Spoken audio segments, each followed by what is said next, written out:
Breaking news अवां सां share कयूं पिया। सिंध जे सीनियर वज़ीर शर्जील इनाम मेमण जी हिदायतुनि ते मुनशियात फ़रोशनि ख़िलाफ़ कार्रवायूं जारी आहिनि। मुख़्तलिफ़ ज़िलनि में कार्रवायुनि दौरान 4 मुनशियात फ़रोश गिरफ़्तार कया विया, जॾहिं त 5 किलो चर्स, 500 ग्राम हीरोइन ऐं देसी शराब ऐं हथियार हथ कया विया।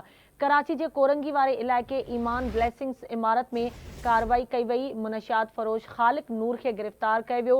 संदसि कब्ज़े मां 5 किलो 80 ग्राम चर्स ऐं हथियार हथ कया विया। एक्साइज़ टीम जो इहो चवणु आहे। जॾहिं त रोहिड़ी में बि एक्साइज़ टीम कार्रवाई कई। जवाबदार शेर मोहम्मद उर्फ़ शेरू खे गिरफ़्तार कयो वियो। 500 ग्राम हीरोइन हथ कई वई। नवाबशाह में एक्साइज़ टीम जो छापो जवाबदार वकार खे गिरफ़्तार करे 29 लीटर देसी शराब हथ कयो वियो। सकरन में बि एक्साइज़ टीम कार्रवाई कई आहे। जवाबदार रामचंद खे गिरफ़्तार कयो वियो। 2 लीटर देसी शराब बरामद कयो वियो। सिंध हुकूमत मुनशियात खां पाक मुस्तक़बिल खे यकीनी बणाइण लाइ पुरअज़्म आहे। शर्जील इनाम मेमण जो इहो चवणु आहे, मुनशियात फ़रोश मुआशिरे लाइ नासूर आहिनि, खेनि बख़्श न कयो वेंदो। मुनशियात फ़रोशनि सां का बि रिआयत न थींदी। कानून जी ताक़त सां खेनि गिरफ़्तार कयो वेंदो।